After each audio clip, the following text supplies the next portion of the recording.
Hey everybody, Nathan here with my weekly addictions, and today we are going to be going over my top 3 whiskey brands along with one of my favorite rums.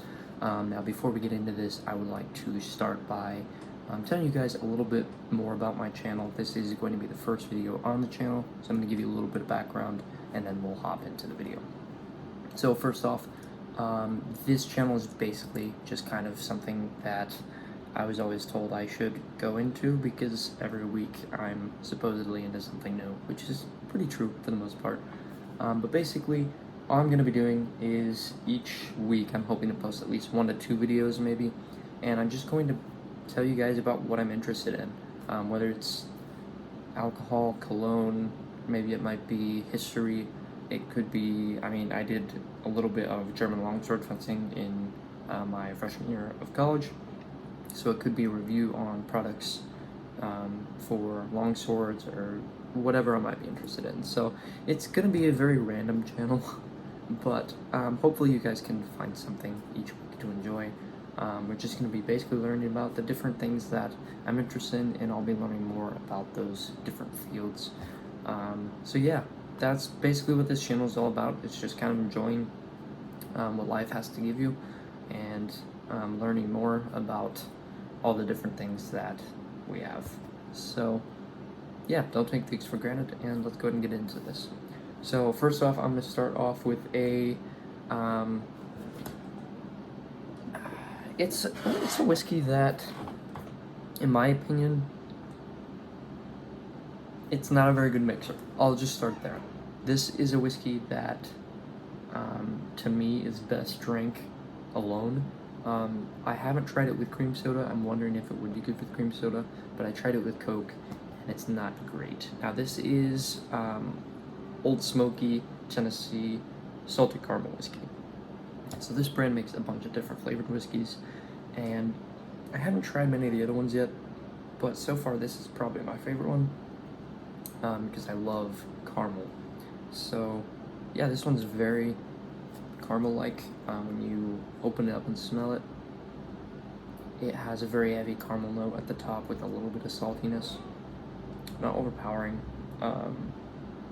but it doesn't have that overly alcoholic smell to it, which is nice, because I know a lot of people, when they have whiskey, they don't like that overly alcohol smell or taste.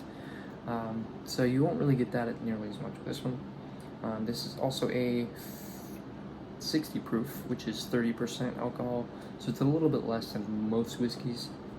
Not to say that it doesn't have a lot of alcohol, but it's less than what you will most likely get with the major well-known stuff. Which leads us into the second one, Jack Daniel's Old Number 7. This is one of my favorites because it's so easy to mix with different drinks. Coke, cream soda, Mountain Dew. Also, I discovered this at a wedding, but I didn't know Mountain Dew is supposedly the only soda, pop, whatever you want to call it, that was actually made specifically to mix with whiskey and just alcohol in general. So to me that was very, very interesting, because I've been drinking Mountain Dew most of my life and did not know that that was the original intent.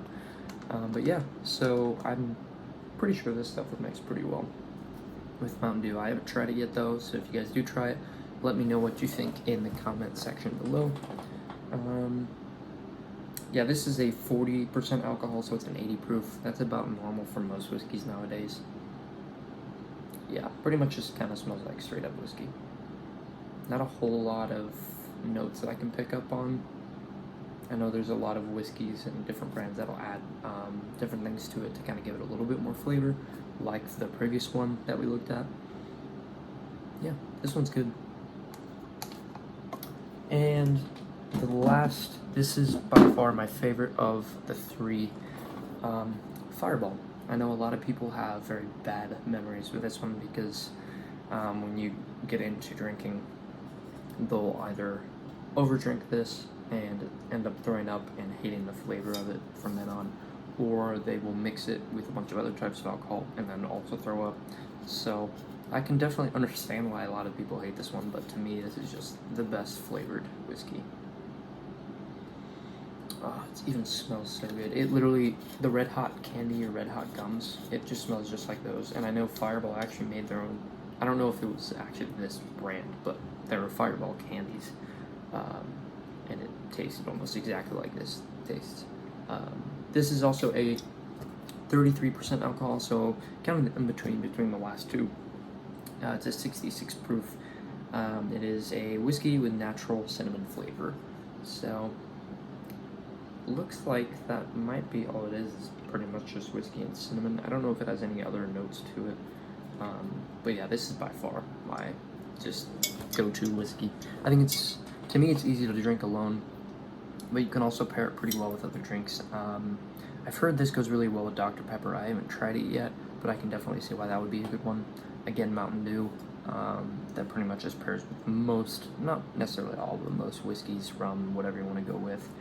And this one to me is very good with Coke.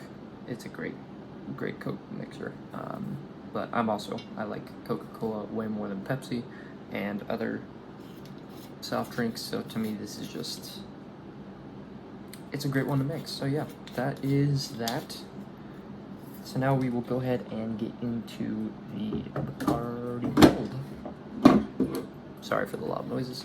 This is my all-time favorite rum. Again, I haven't really tried that many types of rum so far. I remember I don't remember what the brand was, but a while back I had tried rum and bourbon, and I wasn't really a fan at the time, but then I came across this, and I love this stuff. This is by far the most expensive out of the group. It is also, I believe, an 80 proof. Yes, 80 proof, 40% alcohol.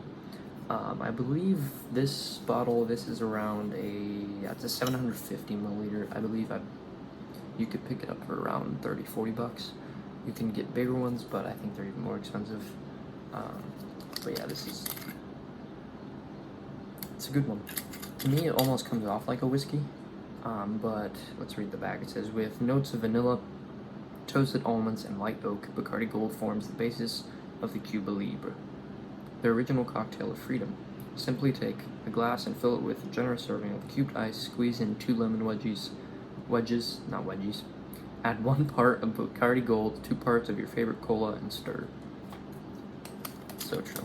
It's just a great mixing drink. You can drink it alone too, and it already has a decent amount of added flavor with that vanilla, toasted almond, and light oak. I will say the vanilla is definitely a little bit harder to pick up on in this one, at least for me and my palate. But it definitely has kind of a woody, almondy flavor to it. It's so good. I love this one. This is also, I think, another one that a lot of people might hate on, just because it could be considered boring. I've tried brown sugar bourbon before, and that one is also very good. It very much pairs well with cream soda. I don't currently own a bottle though.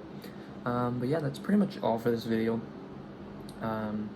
So like I said before, I'll be doing just kind of a bunch of random videos on alcohol. It might be cologne, it could be whatever, who knows. So I'm pretty spontaneous, and if you guys are in for the I'm not going to try to say that word, but if you like spontaneousness, join the channel. Don't forget to hit like and subscribe, and until the next video, I'll see you later.